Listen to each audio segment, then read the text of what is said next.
Hi there guys, welcome back to another episode on the channel. We're back with the 156 V6 rebuild at the minute, and the video is starting about 5 minutes after I finished the last episode on it, so that's why I'm so dirty. So what I've done already is stripped out everything on the inside of the boot and undone the top mounts there.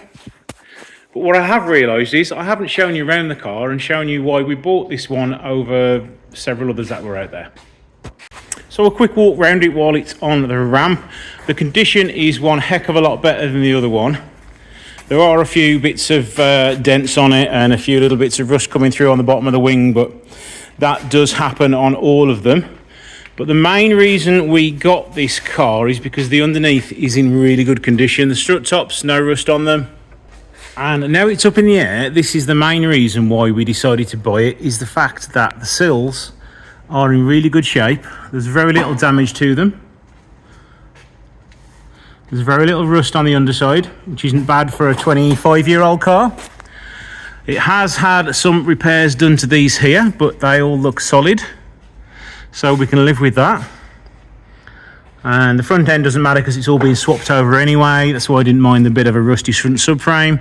I don't mind the tyres, I don't mind the brakes, I don't mind the condition of the radiator, or even any condition when it comes to any other mechanical parts on the car, because they're all being swapped over. The only area where there is a little bit of rust, unfortunately, which I've just found, is on the underside here, but that is not structural and it can be tidied up and it can be repaired. The rest of the chassis legs look pretty good shape, to be honest. Yes, there is some rust coming through, but you know, it's 25 years old. But one little bonus on it, it does have a stainless steel exhaust, so I'd imagine if somebody wants anything off this exhaust, let me know, otherwise it will all be going in the scrap. So the main reason we bought this car is that the floor pans are fine, all inside the seals are fine, it's got very little rust on it, and it's not been adulterated or anything like that. It is still a good looking car. So getting started with the job by removing the O2 sensors, because we are going to need those. Unfortunately, one of them in the manifold when I swapped the engine over was seized to the cap manifold, so that had to be replaced. Now moving on to removing the exhaust rubbers. There's going to be about 6 of those holding the exhaust up, and once that was done, separate it from the back box so we can then take it out in 2 pieces. Luckily, it wasn't seized in too bad either, so it wasn't too bad coming apart. Now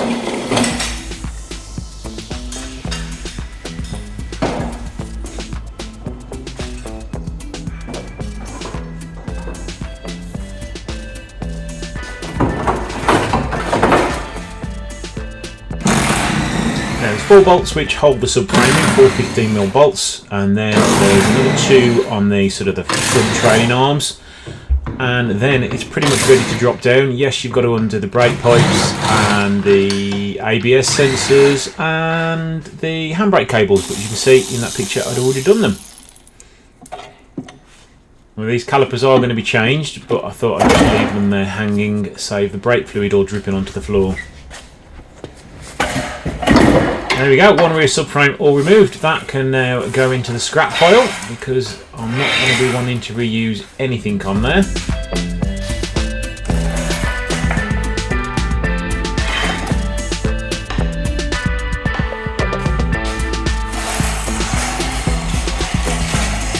Front screen is now being removed and the polycarbonate one being refitted, but you can see why it was so rusty on the inside, because when this screen was fitted they never sealed it correctly.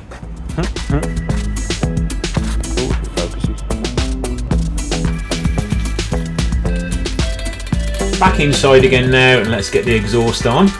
Doing the exhaust first because the subframe goes sort of beneath it, so I haven't got to take it apart.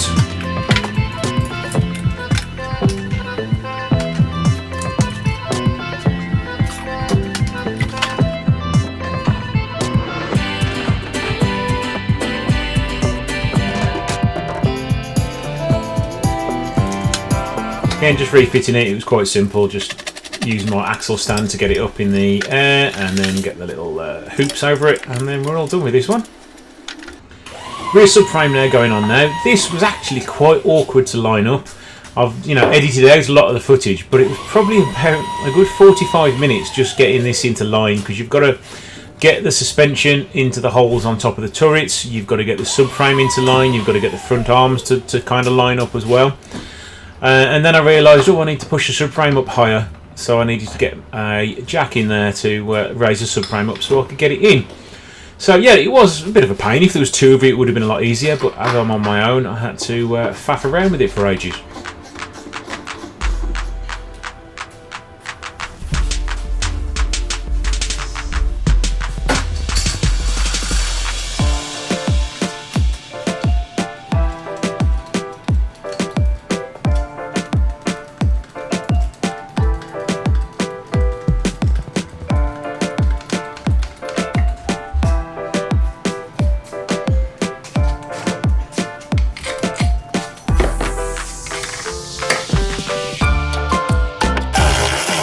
Subframe all back on now. Let's just tighten those nuts up.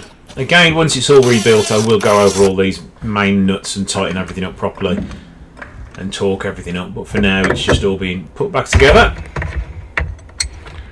Now the inside top mount's going back on.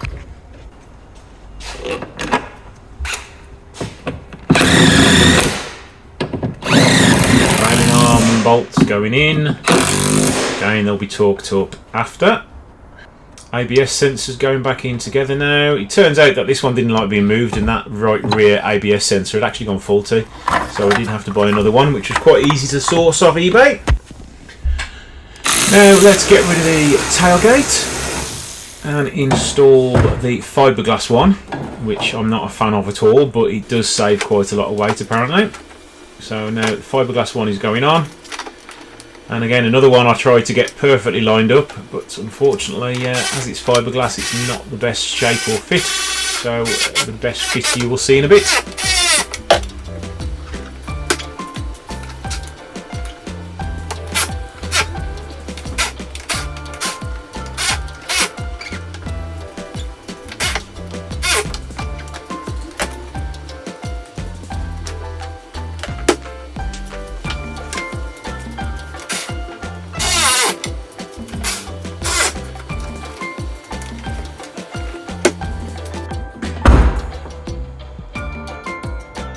That wasn't too bad for most of a morning's work. Rear end is all on now.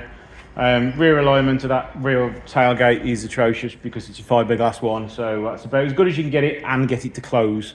So I did get it perfectly lined up, and then when you put all the interior trim on, it just wouldn't close properly, so I had to raise it a little bit, and that's as good as that gets. But I have driven it, obviously you've seen it now, I've driven it outside, turned it round. We are now back on the ramp, ready for me to remove the engine. So jump cut to one engine being out. Well, I've just spent most of the day swapping all the wiring loom off the engine. I've had to swap the intake manifold, I've had to swap the thermostat housing, I've had to swap loads of bits over because the engine, the donor car is a Y plate and the old one was a T plate. So it means that this is the CF3 emissions one rather than the CF2 one. So got everything done. Come to the last connection, which is for the oil cooler and the alternator connection, and it's all different. So I've got to take that manifold off to get to the starter motor and the alternator, and the subframe's still on. So the whole idea of me leaving the subframe on has been a pain in the backside, so I may have to take it off all in place here before I can put it back. So instead of it saving me a few hours, I think it's cost me a few hours. Well, we're now like an hour and a half later, and I've managed to swap them over. What I did was I managed to undo the heat shield, which was relatively easy, and then just peel it back a little bit and slide it down, so I could then just about get access to get them off. The trickiest part was getting all the wires into position all behind the heat shield and making sure they're not going to rub and they're not going to overheat on the exhaust. So now we are pretty much ready to get the engine back in. I've just got to do some final checks, make sure everything's in place, make sure nothing's rubbing, everything's plugged in, and we can get the engine offered back up and see how easy it is to get back in. But what I've also been doing is there's been a little bit of rust underneath here, so I've had to treat that on both sides.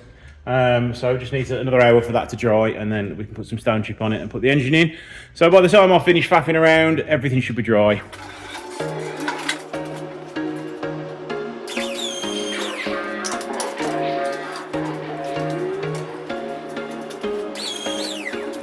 There was once a day that I would pray for you. I'd go and misbehave just so you'd notice too. Sneaking looks up and down from across the room. And damn, what a hell of a view. I feel good, you look great, I like you, I can't wait. A first time, a first date, you're so fine, I'm so late. You sip wine, I drink straight. Don't waste time to my place. I feel my heart erase. So catch me if I fall.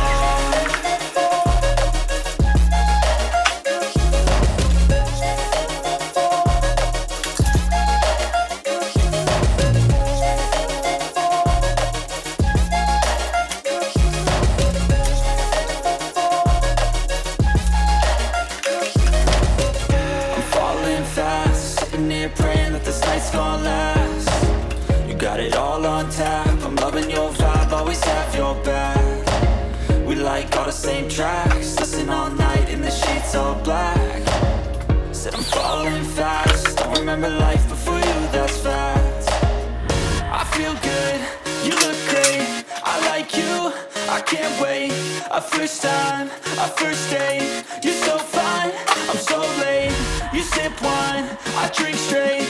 Don't waste time to my place. I feel my heart erase. So catch me if I fall.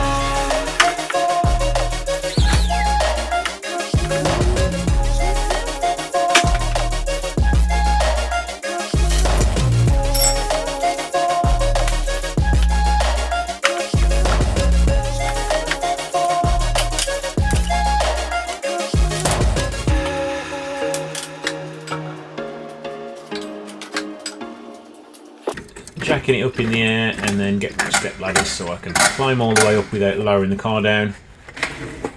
Pop a couple of bolts on and then we are set to let the car come down.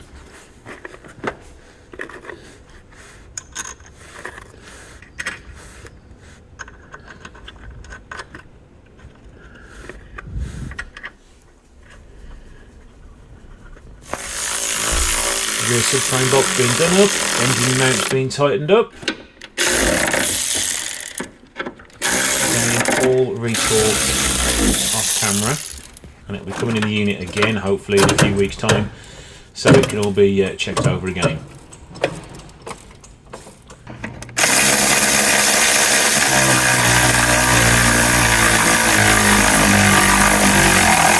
Let's get the forklift out of the way. Well, that was a lot more of a faff to line everything up than it would be just to remove the subframe and the suspension individually. So if you're thinking about doing it on your driveway and you've got tons of people to help you, don't bother, because it takes you just as long to do it in one whole unit rather than individually. So I won't be doing that one again. So yeah, we've got 4 bolts in, no. So we've got 6 bolts in the subframe, a couple of bolts in some engine mounts, and that's about it really. I've still got to bolt most of the engine in and tighten everything up, but I just want to make sure now I can lower it and raise it, that everything's in the right spot, nothing's getting pinched, like the pipe work and everything's running in the right way, because the power steering pipe run over the top of the gearbox and around the back of the engine and the gear cables and stuff like that. So let's make sure that's all right now.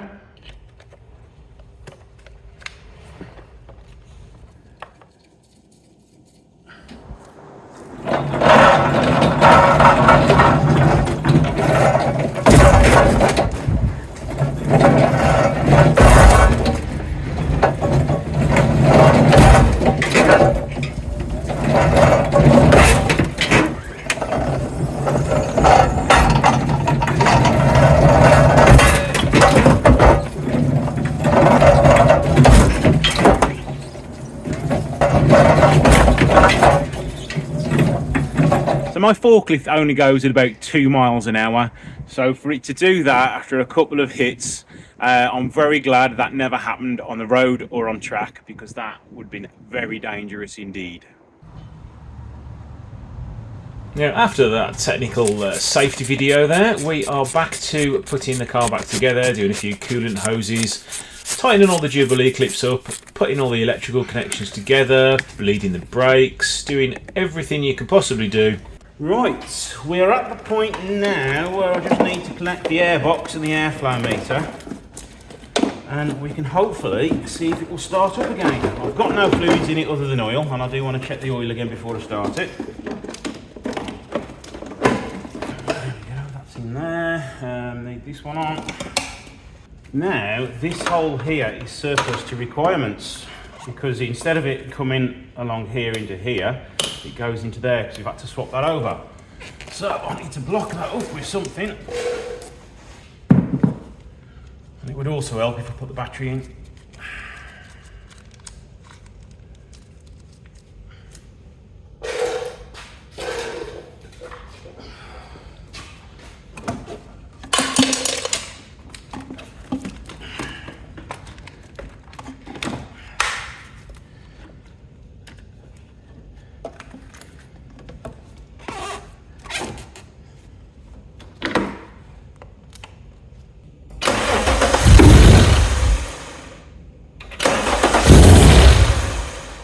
So she runs, that's the main thing. We can get some fluids in and out and make sure we have no leaks. I've still got to do tightening up of the wishbones, subframes, suspension turrets, put the strut bar on. But first of all, we'll make some fluids in it first and make sure she runs right. So let's crack on with that.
So we're now at about a week later. I've been finishing off a few little jobs today. I've plumbed in the rest of the coolant pipe that I've had to make up.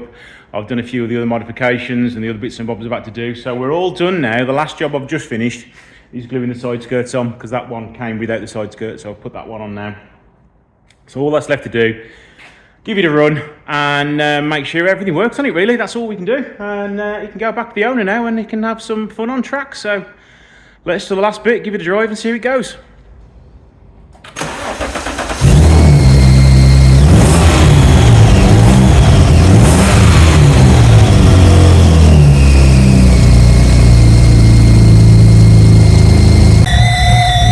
Whistling you can hear, and it sounds like it's coming from here. Now, one of the mods he wanted me to do was to get that machined, but there's nobody around here that I can get to do that, so I've had to leave that. And because this one has got the smaller intake on the manifold on mixed with the Porsche manifold, we are getting some like whistling coming from it, where I think the air's catching it. So you can hear a little bit of whistling going on.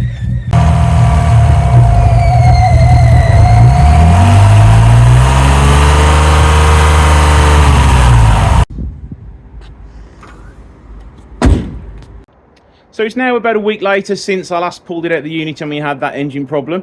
I've changed I haven't changed the manifold, I've modified the manifold so the intake fits the Porsche one now. We did have another problem which I totally didn't even think about when I was putting it back together, was this PCB or whatever you call it valve down there. The pressure inside the engine is different on this 3.2 to the 2.5. So that valve was closing and pressurising the engine up. And I didn't realise until a few minutes, and then I went to take the oil cap off and you could feel it was pressurising up. So what I've had to do is revert it back to the original way, where the oil breather goes into the throttle body rather than in there, because I suppose you can always blank that off or take the valve out of it, but then you don't know whether the engine's getting the right amount of pressure. So I thought I'd just put it back to how it should be, or how it was in the original 3.2 donor car. So that should be it now. So as all the other jobs have done, I've put the, well, I've took it to the exhaust place. We've got that exhaust welded in, and that all fits right now. So it's literally just a case of taking it for a drive. This has been a rushed job because the customer wanted to get it back today because he's got it booked in somewhere else for something to be done. I think it's the engine remapping he's got to be done. So I'm gonna have to tell him I do expect this to come back for some more work because I haven't even had a chance to do a proper long test drive in it. I've just driven it to the MOT place and back, so I now need to take it for its final test drive and see how well it behaves.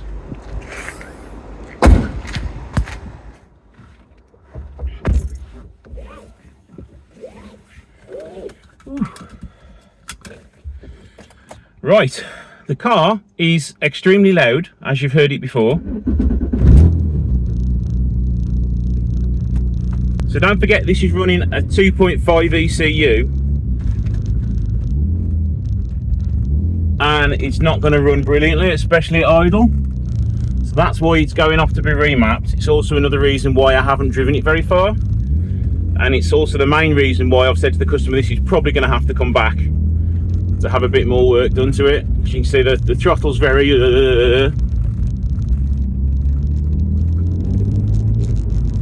but I'll give him one thing, it's definitely faster than any GTA I've driven before.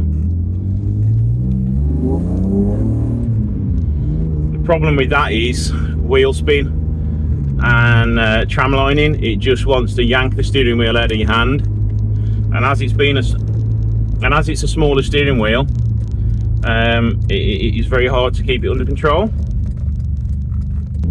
So we're just going to take it for a short drive now. One, we've got no fuel, and two, we're running out of time. But so far, yeah, suspension's hard, steering's very aggressive, engine's very noisy, exhaust's very noisy. I mean, you got instant power, or reasonably instant power anyway. I'd imagine that will only get better with the remap. Got no smoke out the exhaust, which is a good sign. The suspension's as quiet as it's going to be for such a hard ride. Yeah, you can hear some stuff going over the bumps and lumps, but there's definitely no playing anything. But yeah, as soon as you put your foot down, it's just wheel spin, wheel spin, wheel spin. So there are things that could be done to make this drive a bit better. Mainly making it four-wheel drive or rear-wheel drive, because the problem with what's essentially going to be, I'd probably say 290 by the time it's been remapped because of all the mods on it. It's a very laborious car to drive. There's nothing wrong with that, especially if it's built as a track car, because you're going to have heaps of fun with it. But as a car to drive on the road, it's not much fun, but it's not built for that. But so yeah, I'd say give it one more little check over when I get back, but this is ready to go, as good as it's going to be on a 2.5 ECU. So join me in a second when we're back at the unit. Right, test drive is all good. The only thing I did whiff was some oil in the cabin, but I did spill some oil on the exhaust when I was topping it up, so that explains that bit of smoke down there. Now let's just make sure the engine isn't pressurising, and it isn't, so that's all good to go. As I've already driven it for a few miles already, I know that all the steering and the suspension's okay, but as I say, it's going to have to come back to me. I want to check over it again once the remap's done, just make sure we've got no oil leaks, and just re-torque everything after a few miles. I'll do like 30-mile test drive once I finish the car, but today I'm not going to, because it needs to be remapped. So it's going to go off to be remapped, come back to me, and then hopefully I can finish everything off. So we are going to leave that video here, and hopefully you've enjoyed this build. It's something a bit different. It's definitely one of the biggest ones I've done, a complete shell swap. So don't forget to like, share and subscribe, and I shall see you in the next video.